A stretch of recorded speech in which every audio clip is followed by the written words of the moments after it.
Good morning, everybody, and welcome to today's webinar. My name is Jane Stevens. I'm the training manager here at Zolo, and today we are talking about comps, short for comparables. So we're going to be working through a few different examples today. We'll talk about how to suggest a target purchase price for your buyers, and of course, how to determine a list price for your sellers. So of course, we do that by looking at recently sold properties that are similar to the subject property that we're dealing with. So lots to talk about today. I'd love to hear from you guys first, just so that I know how long you've been licensed, how many comps you've done for buyers, how many comps you've done for sellers. So I'm just going to launch this poll if you guys don't mind answering and letting me know. Again, how long you've been licensed. Have you ever sent comps to buyers to suggest a purchase price? Have you ever prepared a CMA for sellers? If so, let me know how many. And while you answer that, I will just admit people into the room here. And of course, I will highlight our training calendar while I'm waiting for responses. So please let me know. In the meantime, just so you guys know, we always offer a new agent orientation on Mondays and Wednesdays. So we offer the CRM on Mondays and then web forms and Authentisign on Wednesdays. So of course, that's for new agents. But if you ever need a refresher, please come with your questions. That's what we talk about. And then of course, on Tuesday, we have a lineup of leases, buyers, sellers, and then customer service. And then on Thursdays, we usually have a guest speaker, but today I am focusing entirely on comparables. So it looks like it is a hot topic because I've got lots of people joining me today. So I love to see that. Thank you so much, guys. All right. So I'll leave the poll up for a couple more seconds here. I still see that people are replying. I've got 22 responses out of 37 of you that are with me at this point, still admitting people into the room. So yeah, please let me know how long you've been licensed, if you ever have sent comparables to buyers to suggest a purchase price, and have you ever prepared a CMA for sellers? If you haven't done a listing, then you probably haven't, but that's okay. We're going to talk about that here today. All right, so let me end the poll. Thanks so much, you guys, for answering. And here we go. So how long have you been licensed? So 39% of you have been licensed for less than a year.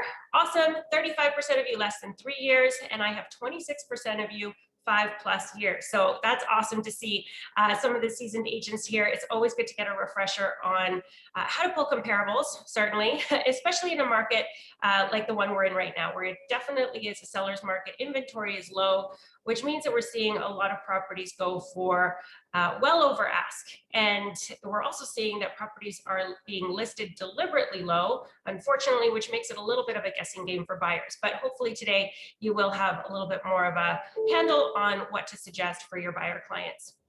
So in terms of, have you ever sent comps to buyers? If so, how many? So I have 35% of you saying none, which is fine.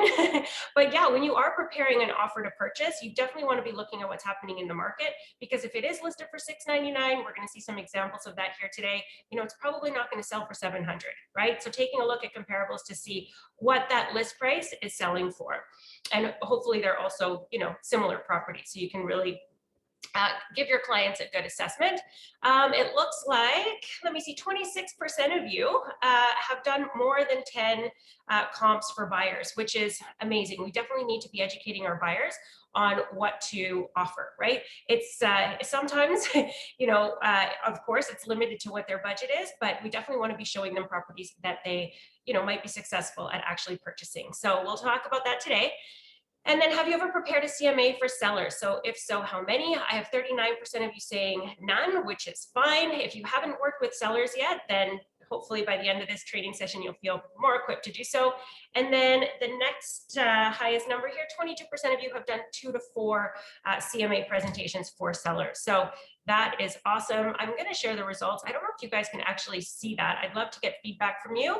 Let me know if you can see that poll. I can't see it on my end, so I'm just curious. All right. Yes, you can see it. Awesome. All right. That's good to know. Thanks so much. All right. So let me get rid of that. And just before we do jump in, talking about comparables today, I do, of course, want to refer you guys to the Zolo Academy. So it's right there in your CRM. Log into your CRM. You'll find the tools option in your toolbar up at the top, and just simply click on Academy. That will take you to this screen right here. I like to suggest courses list view, because that's where you can kind of do a really quick Control F to find whatever it is that you're looking for, and you'll see a long list of courses available to you in sort of bite-sized pieces. Of course, we do these live training sessions, so it's an hour of content, but if you just want to see, the pieces of it, then you can jump into the Academy and see that information there. So I'm just going to point you to also the in foundation skills. You'll see in TREB basics in that section there is a video, a 10-minute video on how to create a CMA using Stratus. So today I'm going to be working with Matrix. For those of you who are TREB members, we did just recently have to choose our platform. So if you're still with Stratus, that is available to you in Academy. But if you have transitioned to Matrix, that's what we're going to be doing here today. So you can take a look at that video in the Academy. And also you can find a mock CMA. So I'm going to show you how to do that. It's a PDF that you can download comparing each property that you pull as a comparable. So if you want to take a quick look for future reference, it is again in your Academy under mock CMA. And then last but not least, I do want to also suggest that you guys do a practice CMA. So if you've never done one before, this is also available to you in the Academy. So definitely go into assignments. So again, if you're in Academy, just go to that list view up at the top and search for assignments, and you'll see skills development 1 there is a CMA practice. So, why wait to do it in real life? You can do it on the Academy, and actually our managing broker takes a look at that. So what great feedback to get directly from our managing broker. So I definitely recommend doing that. All right, so let's get to it. Let's talk about comparables. So let me just switch my screen here, and then I'll have you guys confirm that you can see my screen. And I'm just going to get rid of my video so that I'm not in the way. I'm going to stop my video so that you can now see, hopefully, my TREB homepage. So if you can just confirm for me in the chat that yes, that's what you're looking at, that'd be great. And then, of course, we can. All right. All right. All right. Yes, yes, yes. Okay, perfect. Love that. Thank you. All right, so actually before we jump into TREB, I am going to pull up a property, and I'm going to do something a little bit different today, probably not what you're expecting. I am going to actually pull up a property for lease. Now, leases is not something that we usually pull comparables for, but I'm going to recommend that you do take a look at comparables when you are working on a property for lease. So here's an example of a really nice property, I think, in Oakville. It's listed for $6,000. We can take a quick look at the pictures. So it looks like a nice executive home here. And there's, all the bells and whistles with this particular property. So we can take a look, scroll through the photos. This particular property does have a pool, I believe.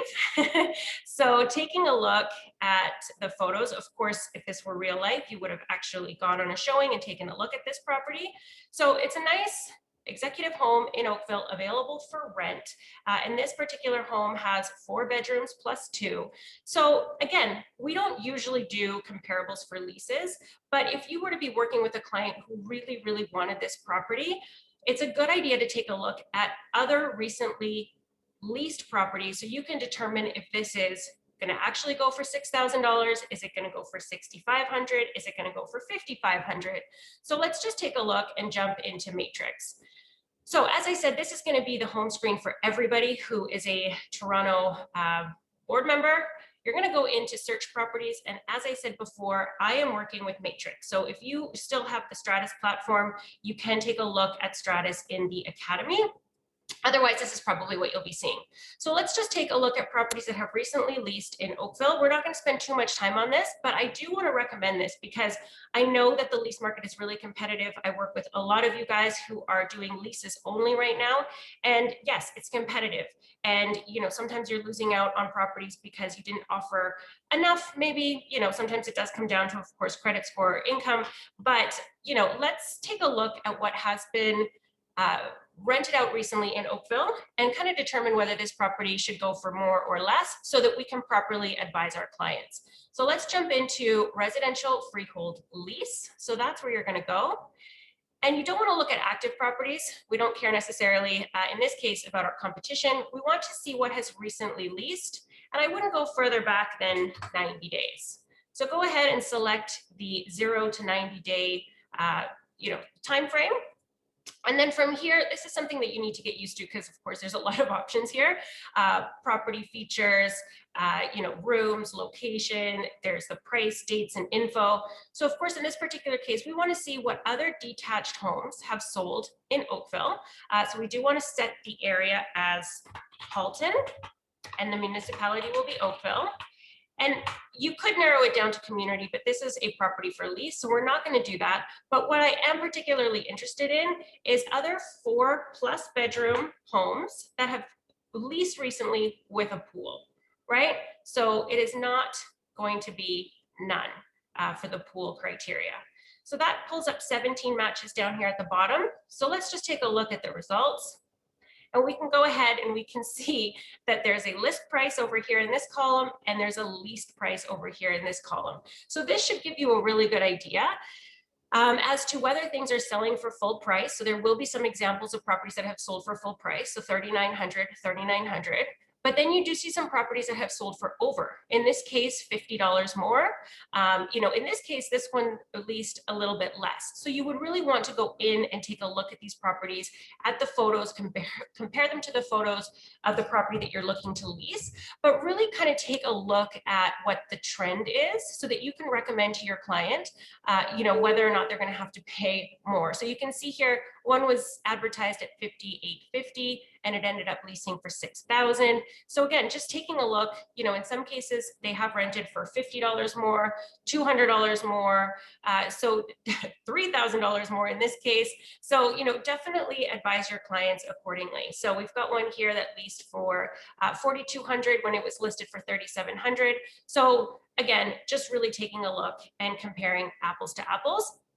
So again, we're not going to spend too much time on leases, but I will just take a look. What I would recommend doing is taking a look at the other property that leased for $6,000, since this particular property that we're looking at is listed for $6,000, and let's just see how it compares. So you want to take a look, and of course this is in a little bit of a different area. It's still in Oakville, but it's in the older part of Oakville. It does have a pool. So just taking a look and seeing, this is probably a little bit, I would say, older than the property that we looked at on the Zolo website, and that in real life we would have actually gone on a showing to see. So I'm going to say this one's a little bit older. It's in a different area. It did lease for the full ask of $6,000, but just based on this, I'm going to assume that the subject property we were just looking at perhaps will lease for a little bit more. Let me go back to my single list view so I can take a look at another property here maybe that leased around that same price point. We've got one in Glen Abbey.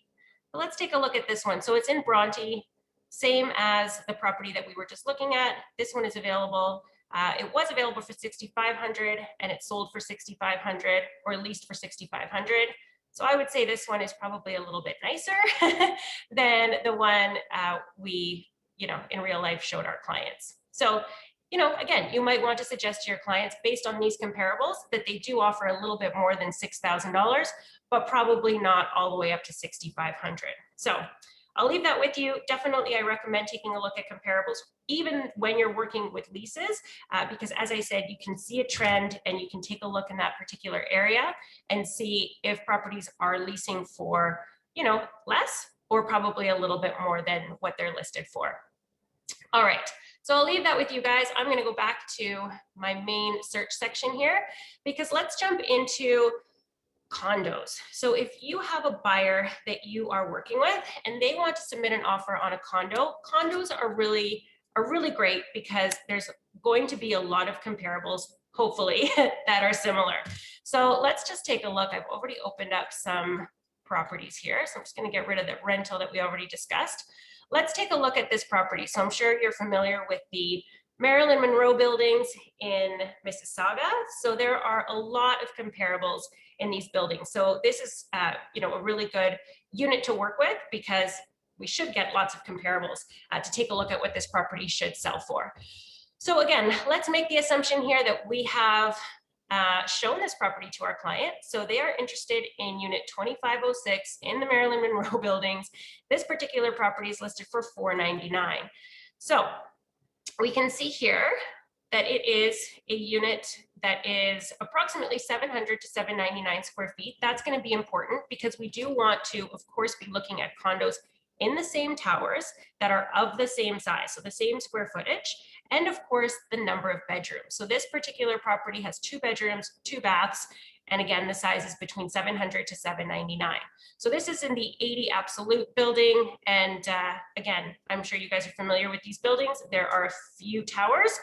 So we're gonna go ahead and we're gonna jump back into our matrix. So this time, we're gonna search for residential condos because that's what we are going to have to research in order to tell our buyer what we think they should offer on this particular unit that is listed for $499. So let's go ahead. Again, we're going to unselect active and we're going to go ahead and just look at sold properties. So we don't need to go back 180 days. We'll just do 90 days of history. And again, here we want to go ahead and of course, select our area, our municipality. So this is going to be Peel in Mississauga. And I do want to compare, or I do want to find out what units have sold in these buildings. So I'm going to go ahead and select the street name Absolute. So that should give me some results. So in the last 90 days, 55 condos have sold in these towers that are on Absolute. And of course, I want to compare apples to apples and not apples to oranges. So I'm not going to confuse myself with 1 bedrooms and 2 bedrooms. I'm just going to look at 2-bedroom condos, which should narrow down my search to, there we go, 33 matches. So clicking on results will give you those 33 matches. But of course, it's going to be important to take a look at the sold date because we want to be looking at the most recently sold properties. We don't want to overwhelm our client with all of these options. So you should have an option here where you have the sold date already saved for you so that you can click on sold date and that will just sort it chronologically. So you need to click on it twice to get the most recently sold condos at the top of the list. So as you can see here, there are, let's just select them, 4 or 5 of these units that just sold in April. So I wouldn't even go back to March. We have enough comparables here to take a look at. So again, we're looking at 80 Absolute, 50 Absolute. We have some units here that are actually, some are on lower level floors, which aren't worth as much, just so you know, aren't worth as much as units that are higher up and have a nicer view. So you do have to take those things into consideration. But again, let me just remind myself here, this one's listed for $499. And here we have one that was listed for $489.5 and it sold for $525. There's another one here that sold for $499 and that one sold for $548.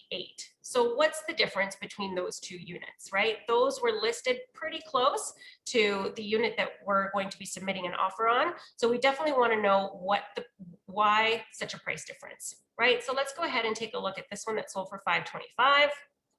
So you can open the pictures, take a look, and right away you can kind of see the condition of the home, right? So some units are going to be, more updated, maybe more aesthetically pleasing. Maybe they've done some renovations to the kitchen. So you can see here that that is in fact what is going on here. It looks like they have done some, some nice feature walls and there's a nice view. So taking a look at all of that and then comparing that to the other one that sold. So this one sold for $525. So you can go back to your single list view and then click on the second one that was also listed for $499 but sold for $548. So why is that? So taking a look, oh sorry, and these pictures are a little bit smaller. But so taking a look at the photos, and again, if you can see that, it doesn't look like they've done as many decorative changes, but it looks like maybe the kitchen is a little bit more open. So just taking a look again at the photos and just trying to figure out why one might be priced a little bit more. So definitely taking a look at the square footage, which you can find in here as well. Where did it go? So 2 bedrooms. This one's actually $600 to $699. So let's go back to that last one that sold for $525. And this one actually is a little bit larger. So there you go. Let's go back to the properties of interest here. So what you're going to want to suggest is a list price, or sorry, a target purchase price somewhere between $525 and $548. It seems to me like whoever purchased unit 4604, got a good deal because there was another unit there that sold, for a little bit more. So that is how you would look up comparables and give a price suggestion. So let me see the comments that I'm getting. Would you also add square footage and maintenance into consideration? Absolutely. So the square footage is definitely something that you want to be comparing. So you always want to be looking at the same area, right? So in this particular case, because it's a condo, we're very lucky when we're trying to suggest purchase price or list price on a condo, because there's lots of comparables usually. So definitely we want to be looking at the area, the number of bedrooms, definitely the size, so the square footage. Yes, and just making sure that you are comparing the same type of layout, right? So if you have a 2-bedroom and a den, obviously that's gonna change if you were looking at a 2-bedroom to purchase. So let me take a look at any other comments that you guys have, and I'll admit a few more people to the room. All right, what kind of documentation can I share with clients? MLS listing with hidden realtor view? Yes, absolutely. So thank you for that question. Any reason we should use Matrix versus Stratus is also a question I'm getting. Yes, so again, we were forced to choose a platform. Stratus will eventually be phased out. So Matrix will be the one that, eventually everybody will be forced to use. So, a lot of us just decided to start using Matrix now because, as I said, Stratus will be phased out. And it is a little bit more user-friendly. There are some things that I like about Matrix, such as the client portal, as opposed to the prospect search in Stratus, but there are some things that I miss in Stratus as well. So if you're still on Stratus, it's not a big deal. You can switch to Matrix later. In terms of documentation that you can share with clients, absolutely. So you know what, let's just get rid of these ones that sold probably a little bit higher than what we're going to suggest that our client submit an offer on, or a little bit higher than what we're going to suggest as a purchase price. So let's just select these two that we were comparing. So the one that was listed for $489 sold for $525, and then $499 sold for $548. So there's a button down here that I don't know if you guys have used, but it's called the 3-up comp. If you click on that, that is going to give you a side-by-side view of these two units that just sold. So this is something that you could quickly click on, download, and provide to your client. So again, it gives a side-by-side view. Yes, these were both listed similar to the property that they're interested in submitting an offer on. They both sold just last month, and they sold between $525 and $548.5. Right? As you can see, everything else is pretty much the same except for the square footage. Surprisingly, the smaller unit sold for more.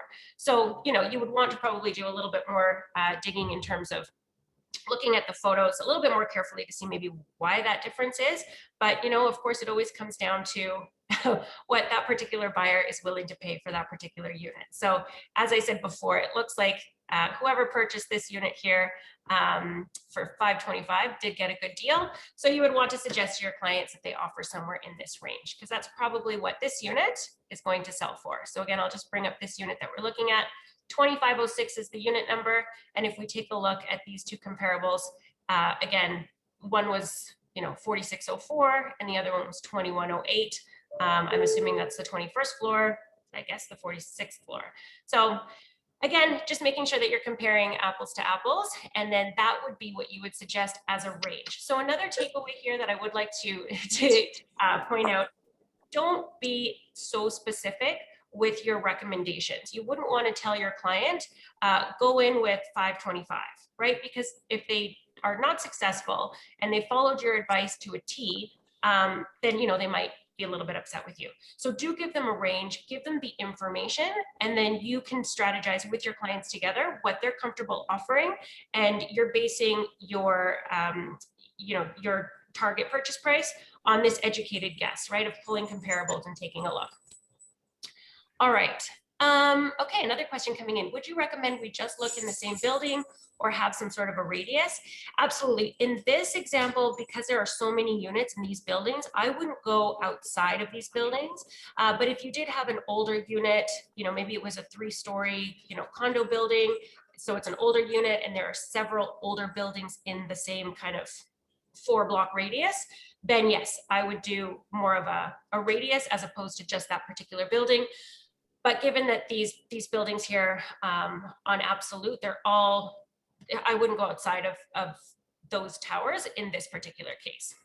Yeah, so you're right. Some buildings don't have as many sales, and I'd like to see, so I might have to look at nearby buildings. Yeah, absolutely. So in this particular case, there's lots to look at. But if you were dealing with the Marilyn Monroe buildings and an older, low-rise condo building, then or apartment building, then yeah, you might Marcy, select a radius. where is the nail filer? You gave it to me, the little one. You're using it? Gave it to you. Are Okay. you? Not sure if that was meant for me. Sorry about that. All right. Okay. So let me know if you have questions about comparables when you are suggesting a target purchase price for a buyer.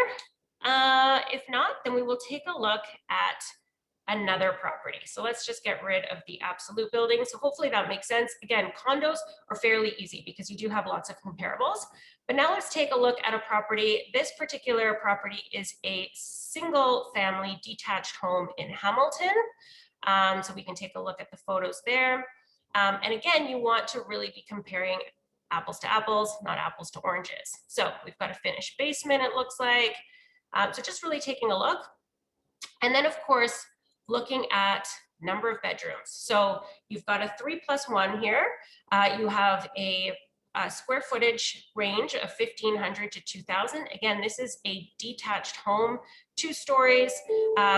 With freehold properties, you also want to take into consideration the lot size, because if it's a corner lot, then that's going to be worth more than, obviously one that is on a smaller lot. So also taking that into consideration when you're looking at freehold properties.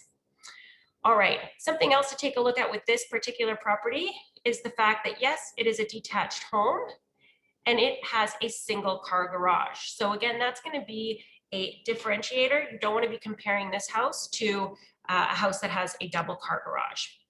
So before we jump into the comparables, let me see what I've got in the chat here. It disappeared on me. How can we do CMA using a map? Yes, okay, so we can talk about that in a minute. Let's just finish off with this particular property. So again, we're assuming here that we're working with a buyer, and this is a single detached home in Hamilton. So let's once again go into our matrix system, and we're just going to start fresh. So now we're going to go ahead and we're going to click on search, and we're going to look at residential freehold properties.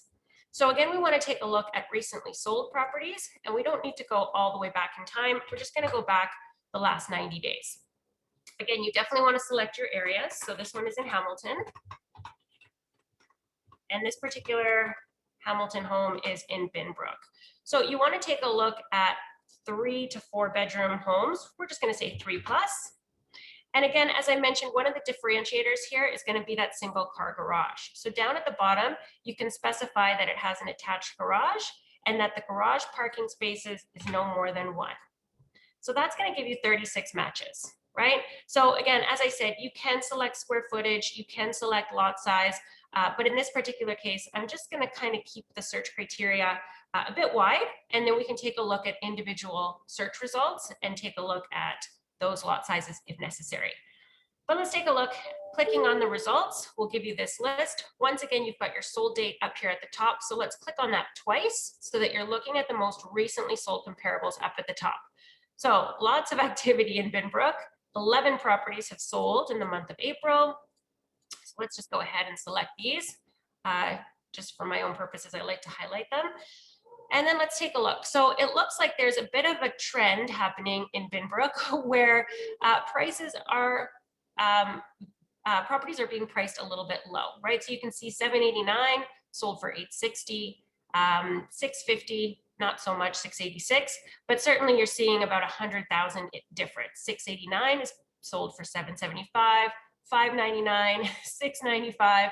So it's getting a little bit, this is what's difficult right now about this market, is that it's not so much coming down to comparables. There's a lot of emotion happening. There's a lot of buyers submitting offers and going well over ask, so 100,000 in this case, sometimes even more, sometimes less. So it's really difficult to advise your clients on a price point. All we can do is give them this information. So what you would really want to do is go through these properties and take a look at what is comparable and what is not. And you know what? I'm noticing that there's some unit numbers here. So what I have forgotten to do is select my criteria. So we're just looking at detached homes. I don't want to be confused. I don't want to be looking at townhomes. So that narrows down our search to 8 matches. So that's going to be a little bit easier for us to work with. So again, we've got the most recently sold up at the top, and that narrows it down to 2 properties that have sold in April. So it looks like one was listed for $789, one was listed for $799, and they sold for $850 to $860.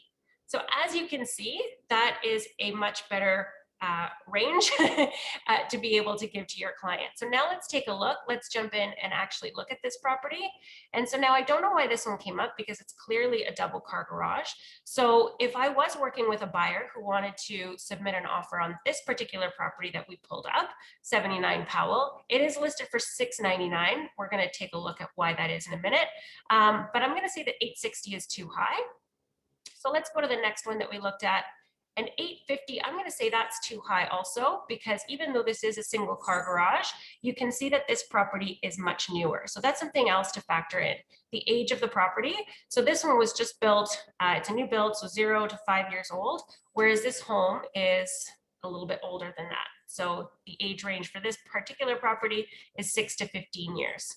So right away, you can see that that's probably a little bit too high. So now let's take a look. This is another kind of takeaway that I want to give you guys today, is that you might want to take a look at the history of the home.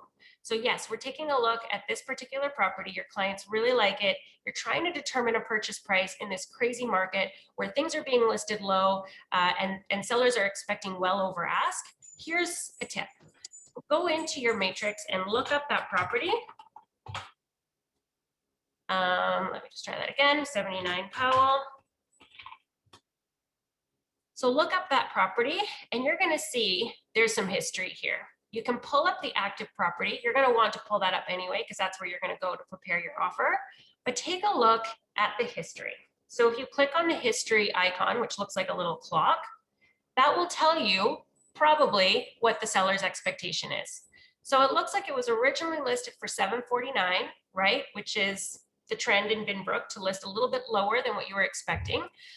So it was listed at $749. They probably held off on offers and then didn't get what they were expecting. So they did a cancel relist, and here's your expectation. That's what the client is expecting, $825. Now, you know, when it's sitting on the market at $825 and every other property is listed for $699, $749, $799, when everybody's expecting $100,000 over, this particular property probably sat there because now it looked like it was overpriced. So what they've done is they've reduced the price to $799 and now drastically to $699. So as you can see, you really have a clear indication here as to what the seller's expectation is. So that is something that you should definitely be advising your buyers on, because you want to be able to tell them, sure, the most recently sold comparables, one sold for $850, one sold for $860, but they're not quite comparable because there are some differences. One was newer, one had a double car garage, but it looks like this particular seller, you can tell by the history, is hoping for somewhere around the $800,000 mark. So that should be, you know, the advice you provide. Again, not a specific number, rather information so that your clients can determine what they're comfortable offering. And also, you know, that way they don't have the expectation that it's going to sell for 700,000, right? You want to do that little bit of research so that you can inform your clients so that they know what the expectations are and what this will likely sell for.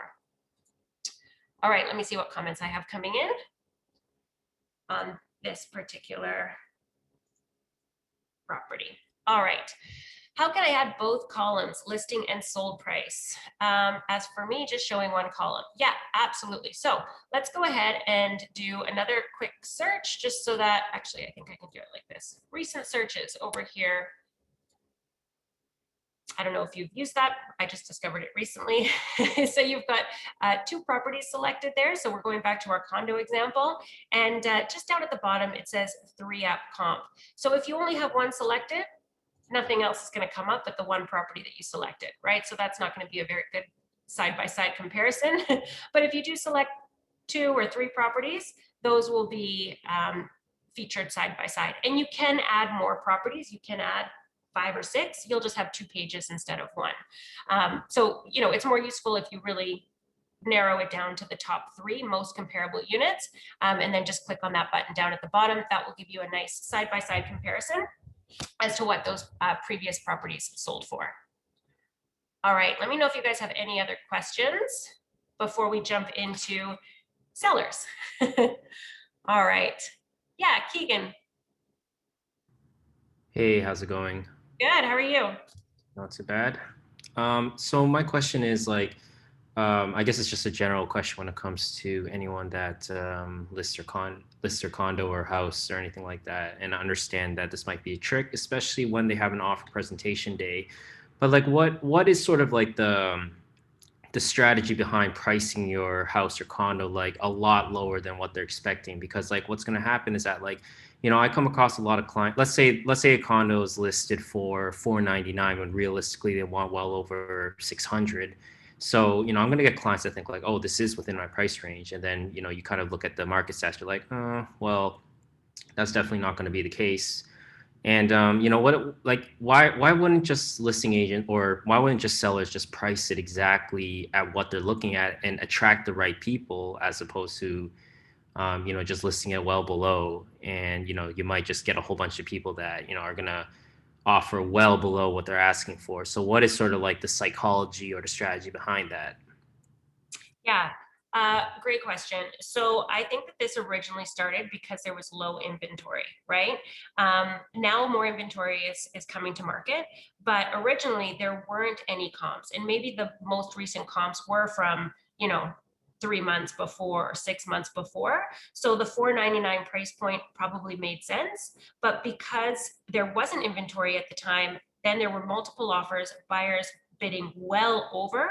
And so now it's kind of become this trend that, again, looking at the history of that last property that I just pulled up, uh, if you don't price low now, you're going to sit on the market and it's going to look like yours is too high, right? Even though the sellers have this expectation that it's going to go for $100,000 over, the low list price. So it is really difficult right now for buyers because of this trend, but it's hard to transition out of this as a listing agent because you don't want your property to be seemingly overpriced, right? When everybody around you is priced at $699, right? And you're expecting 800, you don't want to be the only one on the street listed for $799.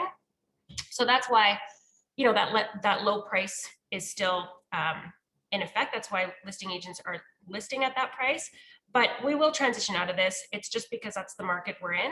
We will get to a point where, again, properties are being listed for fair market value. There will be less competition, and buyers will be able to negotiate, a little bit even off the price. It's just not the way the market is right now, unfortunately. Does that make sense? Yeah, makes sense. It also seems like a way for, I guess, let's say people come in with let's say they do have the budget of like, yeah, just maybe just a little over 500,000 or mid 500s. And maybe it's just also a way for them to go in and be like, actually, you know what, maybe let me try to pull some more money because I really love this condo. I guess it's kind of like a way to bait them in as well. Yeah, but unfortunately for some buyers, they don't have the the option to go outside of their budget. So if you do have somebody who has a very strict $500,000 budget, or hopefully hopefully $700,000 budget, you might want to be showing them properties that are listed at 499, right, and explaining to them what the market is doing and showing them these comparables, right, so that they understand that a property that right now is listed for 499 isn't going to go for 499. So hopefully that makes sense. Yeah, so definitely, I mean, these comparables, you can be using them. I mean, we're talking right now, I talked briefly about leases, but we're talking about buyers and, suggested purchase prices. But to your point, this is definitely a good conversation to have with buyers, even, when you're consulting with them at the beginning, right? When you are determining, when you're asking them, are you working with a realtor? Have you been pre-approved? What's your budget? If they do say to you, okay, well, our max budget is 700. Okay, then let me show you some comparables in the area that you're wanting to purchase in. And let's take a look at the list price versus the sale price. Because if your max budget is 700, then clearly in this market right now, we need to be looking at properties that are listed for 499 or 549, right? So definitely having this conversation during that consultation with them and pulling comparables. So comparables aren't just for sellers. It's not just when you're going to list a property. It can be as early as that initial conversation with a buyer, certainly when you're preparing an offer on behalf of a buyer, and then of course when you are listing a property. So let's talk about listing a property. And what I've done here for that, let me just see if I'm, are we going through the CMA today? Yes, so comparative market analysis. So yes, working with buyers. So let's take a look. I've pulled up this property here, 488 Whitmore Avenue, which as you can see was removed last year. It was previously listed for 1.035. Didn't sell for whatever reason, but this particular homeowner has come to you now, and you are going to do a comparative market analysis for him so you can determine list price. So we're going to take a quick look here at some of the details. It is a 3+1 bedroom, 1,500 to 2,000 square feet. It's a detached bungalow. Again, lot size is going to matter, right? So you definitely want to take a look. Of course, we're making the assumption that we have visited this property in real life. So we're taking a look at the condition. We've got some nice hardwood floors. We're taking a look at this master bedroom, which your client has told you is an addition to the home. So that's going to be something definitely that you want to keep in mind, because if you are comparing bungalows to bungalows, you need to know if your particular potential listing has features that are going to be different than any other bungalow that has been listed. So we can see also here that there's an additional kitchen downstairs. So that's going to be probably attractive to buyers, that you have that sort of additional income suite, mortgage helper. So yeah, let's go ahead and do our CMA. All right, so let's go ahead and jump into TREB once again, into Matrix. I know I'm getting questions about lot size and adjustments. Now there's no perfect price point for adjustments. It used to be, I heard that way back in the day, realtors had a sheet that if it had an extra bedroom, it was $10,000 more than if it didn't have that extra bedroom. If it had an extra this or an extra that, there was literally a sheet that had price points for each feature. Unfortunately, we don't do that anymore. So we just have to find the best closest comparable and price accordingly. So let's take a look and see what comes up when we're looking at this particular property. So 488 Whitmore, let's go ahead and we're going to go into residential freehold. And when you're working with a buyer, at this point, you do want to be looking at active properties, because you want to see what your competition is. You want to see what other properties are available. But before we do that, let's go ahead and take a look at the sold properties, recently sold.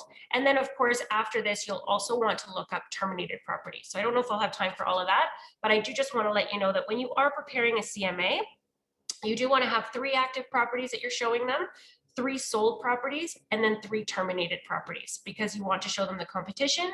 You want to show them the price range that properties have actually sold within, and then you want to show them what didn't sell, what was probably priced too high. Those are going to be your terminated listings. So let's go ahead and see what we can pull up here. So again, we're not going to go back too far back in time. We're going to go back 90 days. We're definitely going to be taking a look at detached properties only. It's up to you whether you want to specify bungalow, but you definitely want to go ahead and specify the area. So this particular area is in Toronto, and I believe it was W04. So we're going to go ahead and select that. And then we did have 3 bedrooms. And I did do this search previously. I don't think anything comes up when you put in 2 kitchens. Let me just see if that's true. Oh, no, we do have 13 matches. So let's go ahead and click on results. And then once again, just as we did before, we're going to go ahead and sort this by sold date. And then you have your most recently sold comparables up at the top. So again, in terms of price, you can see, quick overview. That $999 price point in real estate is always a popular list price. And then you can it's really the market then that determines what, it should sell for. So we've got some $999 price points here. And generally speaking, you've got 1.05, 1.068, all the way up to 1.175. So you would definitely want to take a look at those and compare them. So let me just, 789 is probably going to be too low. So 999, 949. So all of these properties in this price point are going to be the ones that you want to compare this with. Can we compare by price per square foot? Yes, you can definitely do that. And again, that's, you know, usually more accurate with condos, but because with freehold properties, there's, you know, so many difference in terms of condition of the home, you know, layout, that sort of thing. But yeah, let's take a look. And really, you know, this could take you a whole other hour to do, because you do really want to look at the comparables carefully and look at the photos for each and every property. Again, you do have this option here to do the 3-app comp, but somebody was asking me if I was going to show the CMA, and yes. So let's go ahead and take a look. Of course, I'm jumping a very important step here. You would want to go in and take a look at all of these properties that were listed around this $999 price point, and only select the ones that really do compare to the subject property that you have, you know, coming up, hopefully coming up. So let's go ahead and click on CMA. We're assuming that all of these are comparable. Click on the CMA. You'll need to select a contact. So we'll just go ahead and do that. And then that allows us to go to the second step up here at the top. So it's going to ask you what pages you want. We're just going to go ahead and select all of them so that I can show you what's what. And then here we go. So you'll be able to walk through the rest of this and fill in the form. So you want to use the subject property, and I didn't actually grab the MLS listing. All right, actually, let me see if I can just, yeah, you know what, we'll just skip over that. So if you did have the MLS listing from when it was listed previously, you could just plug it in here, and then it basically copies all of that information into your CMA. But I want to show you actually what the comparables look like when you do use TREB's CMA report. So yes, you can go through the cover. If you had selected the MLS listing, you would see the photo there. You could also, of course, upload a photo, but then go ahead and click on comparables. And this is going to pull in the comparables that you selected from the previous screen. So you can see again that price point. You can see here the sold price. And you can go ahead, somebody asked me about maps as well. So that would be generated for you on this particular PDF. And of course, it's not. Oh, it is. It's working for me. So you can see a radius of where these particular properties, you know, were in proximity to your subject property. This is what somebody was asking about as well, adjustments. So there's no magic number here. It would be better just to literally walk through each and every property and their photos with your client and determine, you know, was this one, you know, this one that sold for 1.181. Why did it sell for that price point? Did they have a renovated kitchen? Had they updated, you know, whatever it is, the flooring, the whatever it is, you know, there's probably a very good, clear reason, obvious reason why it sold for more than the one that sold for 1.05. So you'll want to go through each of these properties, take a look at the photos so that you know which ones to really compare it with, so you can determine the best price point for your seller. With pricing, again, you can do some adjustments here, but clicking on finish will generate this PDF report that you can take a look at, and you can also email. I highly suggest emailing it because you should be able to go through the photos of the previously sold properties. So it's just generating your CMA. It's generating your CMA, but of course it doesn't want to do that for me right now. Of course, because it's live. Let's see if it works this time. So basically what this does is it generates a PDF for you that you would be able to, there we go, share with your client. Now, there are other versions that you can you know, work with so that it doesn't look outdated. That's just my opinion. I think the TREB CMA, it looks a little bit outdated, but it does pull in really important information that you can maybe just pull out from this CMA. So it gives you a summary of comparable listings, right? I do really like that 3-up report that I showed earlier. I would definitely generate that and bring that in addition to my 3 active listings, 3 sold listings, and 3 terminated listings. I would definitely be bringing that to a listing presentation and walking through each property with the client, looking at photos and determining which one might be nicer than the subject property, or maybe not as nice as the subject property. And then determining, you know, a target sale price for the property, but it looks like, you know, a good list price is going to be that magic $9.99. But you can talk about, what he should expect as a seller in terms of, if it sells low, it should sell for at least 1.05, the average being 1.13. So again, taking a look, if there's a comparable that's throwing your number way out there because it was brand new, all recently renovated, then just take that comparable out so it's not skewing your comparables so greatly. So you do have those side-by-side comparisons. You can talk about price adjustments. You can take a look at the photos of each property, as I mentioned. So this generates a CMA for you. Here you go. Here's that here's that property that sold high. As you can see, I mean, they did a complete remodel. So I would just take that out of the report entirely because clearly it's not going to be a comparable and it's causing your average to go up because all these other properties do look pretty similar to the subject property in the sense that they are bungalows and they're not recently renovated. All right, so yeah, that's the CMA that you can generate. There is something as well, it's called top CMA. So that is something that you can, it used to be in Stratus. I actually don't know where it is in Matrix. I will find it and send it to you guys. But top CMA basically generates this report, but it's a lot more interactive.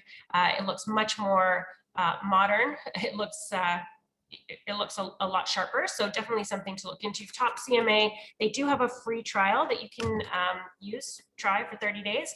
And then I believe it's $30 a month or so. All right, let me get to your questions.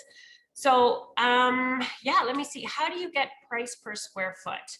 Yeah, so with condos, you would take the sale price and you would divide it by the square footage. Now, this is something that is, I'm going to say it's done quite regularly in the Vancouver market, probably in the downtown Toronto market as well. But for some reason here, you don't always have the exact square footage. So if you don't have the exact square footage, it's hard to determine.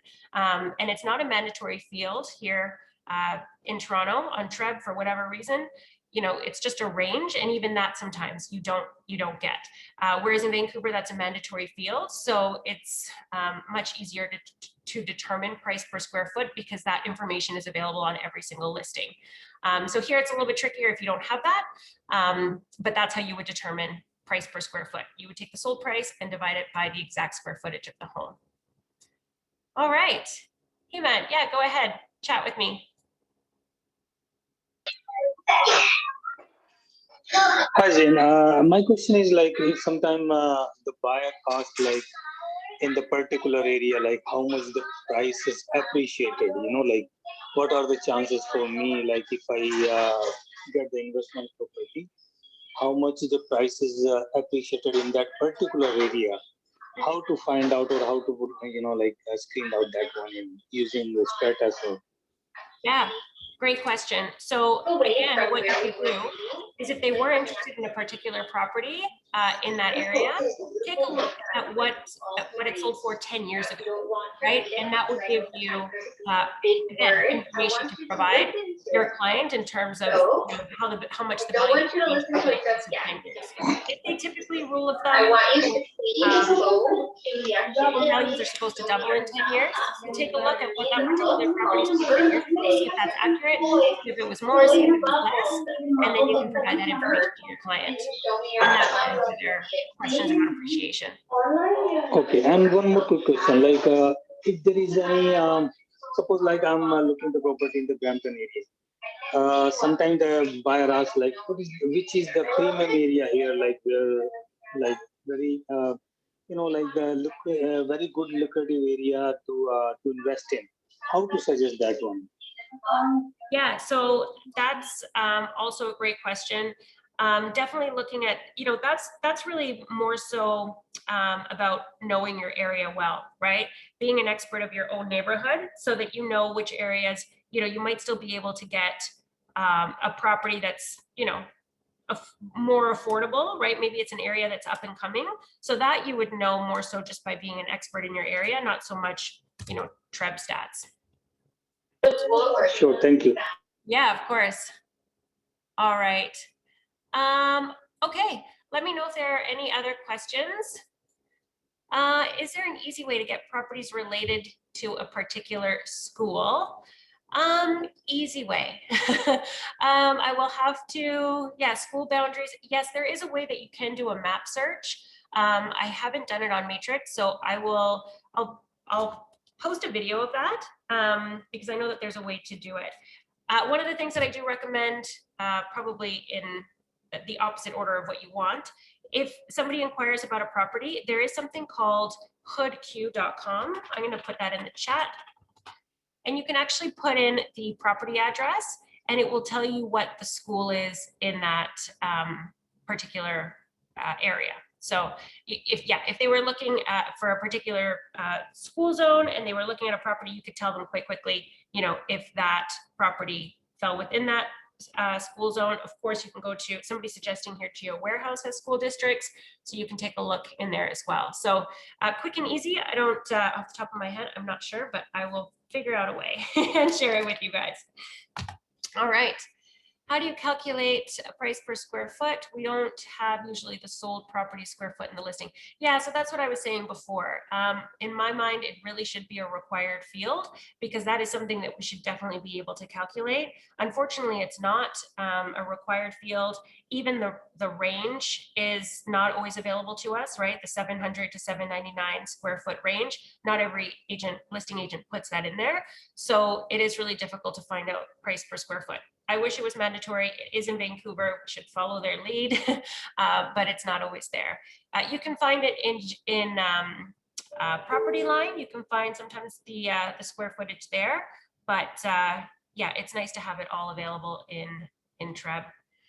All right, what was the website? Yeah, so the website that I just mentioned was hoodq.com, and yeah, that's a great website to use. You just type in the address, copy and paste the address into the search field. It will tell you the school in the in that area. It will tell you how far the parks are, how far the convenience store is, how far transit is. So it's a great resource. All right, awesome. Thank you so much. Let me know if you guys have other questions. Can you please copy the link here? So hoodq.com. Yeah, there you go. Thanks, Manpreet. Awesome. So I know lots of information here today, but hopefully the takeaway is that you pull comparables, right? Whether you're talking to a lease lead, whether you're talking to a buyer, whether it's a consultation, or if you're at the time of presenting an offer, talk to them about comparables, talk to them about what's happening in the market. Right now, we're seeing a lot of properties being listed really low and a lot of sellers expecting 100,000 over. That will change, but right now, unfortunately, that's the market we're in. So educate your clients on that, you know, and definitely reach out to the listing agent. If you do have a client who's saying, you know, it's listed at $499, we want to submit an offer for $500, reach out to the listing agent, ask what the seller's expectations are, because you'll likely get some tips there and you can pass that on to your client as well. So definitely, of course, you know, CMAs, you always prepare those for listing presentations, but don't forget about comparables when you're working with buyers too. So I hope this was helpful today. Please refer to the Academy. There is an assignment in there where you can do a mock CMA. So use it, do it as practice, submit it, and Kevin Ali, our managing broker, he'll review it and give you feedback on it. So it's a great opportunity to learn and really hone this skill. Awesome. Well, thank you so much, everybody. Let me just check the chat box. My pleasure. Yes, I will send the webinar link in the group. Thanks so much, you guys. Have a great day and good luck out there. I'll see you on the next webinar. Bye, everyone.